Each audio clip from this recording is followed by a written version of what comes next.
Selamat pagi semuanya. Yang terhormat, Ibu Profesor Dr. Randa Wamiliana, MA PhD, dan rekan-rekan sekalian. Di sini kami dari kelompok 6 akan mempresentasikan tugas optimisasi, tugas mendesain proyek dengan judul pemasaran digital tas brand lokal. Adapun anggota kelompok ini yang pertama, saya sendiri Rihana Bersyeba Saragi, dan rekan saya Mel Salsabella Mahaputra. Baik, kita akan masuk ke topik presentasi.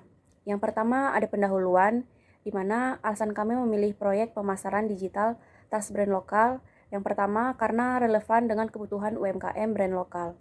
Yang kedua manfaatnya dapat memanfaatkan media digital yang sedang berkembang seperti Instagram, TikTok, dan Marketplace. Kemudian yang ketiga dapat dikerjakan oleh tim kecil namun hasilnya cukup signifikan.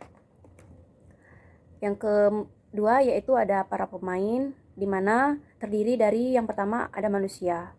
Berikut peran utama dalam proyek pemasaran digital brand lokal. Yang pertama ada manajer proyek, di mana tugasnya yang pertama yaitu mengatur dan mengawasi seluruh kegiatan promosi digital, membuat timeline target kampanye, dan mengelola anggaran. Dan selanjutnya yaitu menjadi penghubung antara pemilik brand dan juga tim. Yang kedua ada koordinator kampanye, di mana tugasnya yang pertama yaitu merancang alur konten, tema mingguan, dan strategi iklan. Dan yang kedua ada mengerahkan tim teknis agar mengikuti rencana kampanye. Yang ketiga ada koordinator kolaborasi, di mana tugasnya yang pertama yaitu menghubungi influencer, reseller, dan juga key opinion leader. Dan yang kedua yaitu mengatur proposal kerjasama dan komunikasi publik. Yang keempat ada spesialis iklan digital atau ads specialist, di mana tugasnya yaitu menjalankan Facebook Ads, Instagram Ads, dan TikTok Ads, menganalisis performa iklan dan melakukan optimisasi biaya.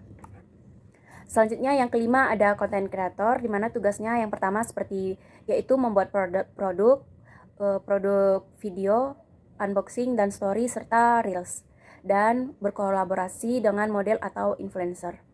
Yang keenam ada social media admin, di mana tugasnya yang pertama ada mengatur posting harian, yang kedua ada membalas DM seperti komentar pelanggan, dan yang ketiga memantau insight dan engagement dari sosial media tersebut. Dan yang ketujuh ada graphic design, di mana tugasnya itu mendesain feed Instagram, banner iklan, dan juga visual katalog produk. Selanjutnya yang kedua itu ada masalah, di mana beberapa masalah utama yang dihadapi tas brand lokal itu yang pertama seperti brand awareness rendah karena banyak calon pembeli tidak mengenal brand. Yang kedua, pesaingnya cukup ketat, seperti banyak produk impor murah yang lebih dulu populernya. Yang ketiga, ada konten promosi yang masih lemah, di mana foto, video yang kurang menarik atau tidak sesuai dengan standar pasar. Yang keempat, tidak ada strategi iklan yang jelas, di mana anggaran kecil tapi tanpa perencanaan. Dan yang kelima, ada target pasar belum teridentifikasi, di mana tanpa segmentasi, iklan boros dan kurang efektif. Selanjutnya ada yang ketiga yaitu proses, di mana untuk menjalankan pemasaran digital, proyek harus mengikuti alur proses berikut. Yang pertama ada riset pasar, di mana kita harus tahu jenis tas yang sedang tren seperti tas kasual, sling bag, atau tote bag. Kemudian kita juga harus tahu perilaku belanja konsumen dan dengan rentan usia yaitu dari 17 sampai 35 tahun. Kemudian kita juga harus tahu harga kompetitif dibanding dengan produk pesaing. Yang kedua itu ada perencanaan strategi konten, di mana di sini kita harus menentukan warna brand, gaya visual, dan tema feed. Kemudian kita juga harus menentukan kalender konten mingguan dan format konten seperti untuk foto, video, reels, TikTok, ataupun carousel. Yang ketiga, kita harus memproduksi konten seperti pemotretan produk, video modeling, unboxing, serta desain poster promosi. Dan yang keempat, ada pelaksanaan iklan seperti menentukan platform IG Ads, Facebook Ads, TikTok Ads, dan kemudian menentukan tujuan traffic dan word purpose. Kemudian yaitu ada menentukan audiens khusus. Dan yang kelima ada monitoring serta evaluasi, di mana kita di sini melihat performa konten seperti engagement, reach, dan CTR, serta testing iklan dan copywriting dan simulasi hasil penjualan.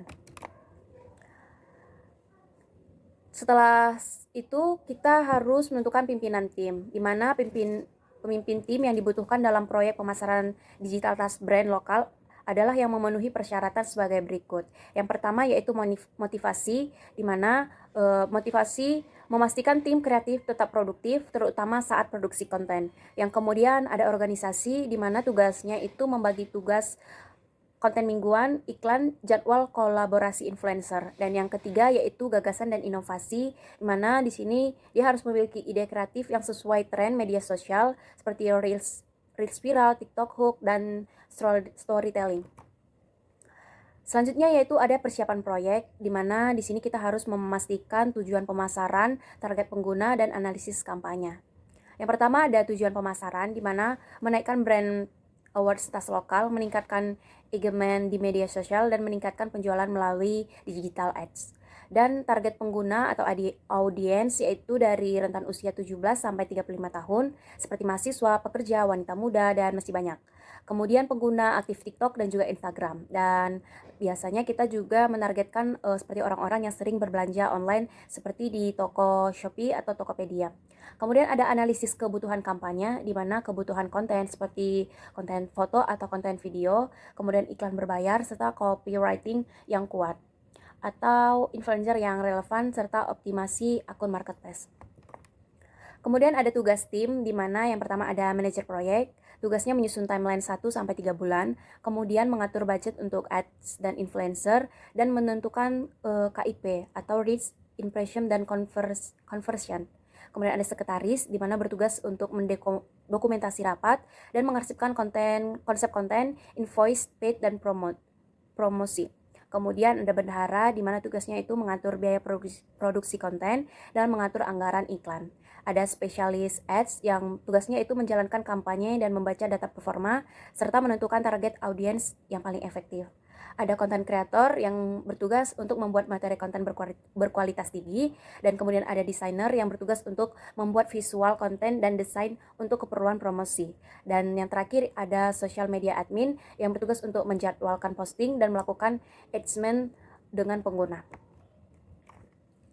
Adapun struktur organisasi dalam mendesain proyek, yang pertama kita harus memiliki manajer proyek, kemudian koordinator kampanye, koordinator kolaborasi, dan staf teknis, di mana koordinator kampanye ini membawahi spesialis ads, koordinator kolaborasi membawahi content creator, dan staf teknis terdiri dari social media admin, graphic designer, dan fotografer ataupun videographer. Adapun proses dan kegiatan yang perlu dirancangkan yaitu jadwal pengerjaan akan dilanjutkan oleh rekan saya, Meil. Kepada rekan saya, Meil, saya serahkan. Baik, di sini saya akan melanjutkan tentang proses dan kegiatan. Pada slide ini ditunjukkan seluruh aktivitas dalam proyek pemasaran digital tas brand lokal dengan jadwal pengerjaan direpresentasikan dalam bentuk pasangan not, misalnya 1,2 adalah lama riset pasar, 2,3 waktu penyusunan strategi konten, 2,4 waktu produksi konten, 2,5 integrasi strategi digital ads, 3,5 waktu penempatan konten dan penjadwalan publikasi, 4,5 waktu pelaksanaan iklan berbayar, 5,6 upload materi iklan awal ke platform iklan, 5,7 monitoring dan testing kinerja kampanye, 6,7 implementasi tahap akhir kampanye, dan 7,8 pengujian akhir dan laporan kampanye untuk klien. Berikutnya adalah biaya dalam pembuatan proyek, yang dimana dalam dunia pemasaran digital itu penentuan harga proyek dapat berdasarkan satu yaitu paket, misalnya 1 bulan kampanye, yang kedua adalah durasi proyek, yang ketiga adalah jumlah konten, 4 jumlah ads yang dijalankan, 5 rate per hari atau jam, dan 6 biaya per platform. Misalnya klien meminta proyek selesai dalam 23 minggu dengan anggaran $3.855 dengan waktu normal proyek adalah 28 minggu dengan biaya $3.730. Maka perlu dilakukan crashing untuk mempercepat proyek dari 28 ke 23 minggu. Berikutnya adalah biaya dalam pembuatan proyek. Di sini ditampilkan data lengkap setiap aktivitas meliputi waktu normal, kemudian normal biaya, crash waktu, crash biaya, dan slop. Slop menunjukkan tambahan biaya per minggu biaya per minggu percepatan yang menjadi dasar pemilihan aktivitas mana yang paling efisien untuk di-crash lebih dahulu. Baik, selanjutnya adalah perhitungan pada kondisi normal. Di sini terlihat bahwa kondisi normal awalnya adalah 0, kemudian menuju ke 2 adalah 4, kemudian ketiga yaitu 4 tambah 5 adalah 9, kemudian keempat adalah 4 ditambah 7, 11, kemudian ke arah 5 ada 4 ditambah 5 ditambah 4 ditambah 7 ditambah 5 sama dengan 16, kemudian ke 6 adalah 4 ditambah 7 ditambah 5 dan ditambah 3 hasilnya 19, kemudian di titik yang ketujuh itu ada 4 ditambah 7 ditambah 5 ditambah 3 dan ditambah 4 hasilnya adalah 23.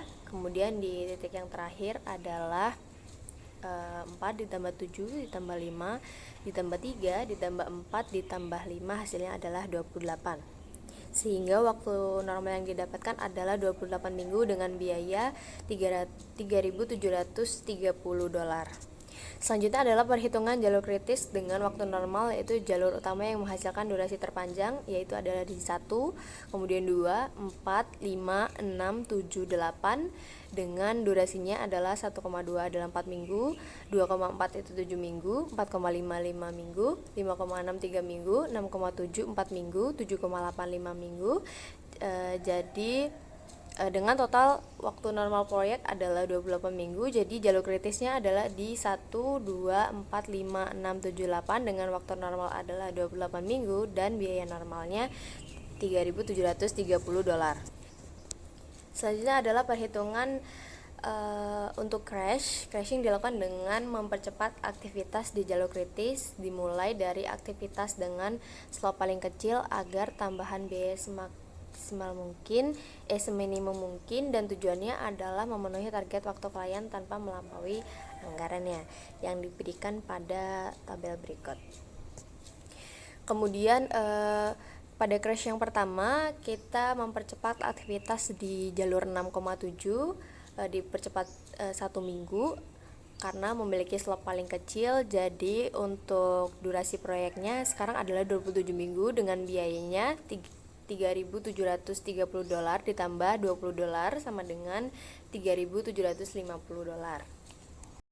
Kemudian crash yang kedua yaitu pada di jalur 6,7 juga kita kurangi crashnya di 1 minggu. Jadi untuk waktu proyeknya adalah 26 minggu dengan biaya $3.750 ditambahkan dengan $20, yaitu hasilnya adalah $3.770.